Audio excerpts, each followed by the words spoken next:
it's such a common problem worldwide. I mean, across the Caribbean, where tourism makes up a huge chunk of these countries' gross domestic product, the average, and that's counting, islands that are doing a really good job with local stuff, is 20%.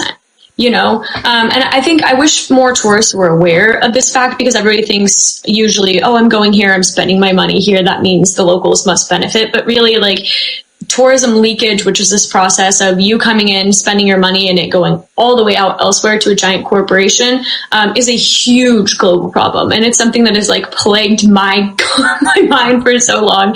Like, this stuff keeps me up at night. And I think, the first step is awareness. And so all of you on the live, maybe you go talk to somebody and say, hey, did you know that only 5% of the money you spend on average when you go to a city in Africa goes to locals? Like, that's crazy. I think the more people become aware of the problem, the more people can realize how tiny of a switch really you need to make, like go to one local restaurant.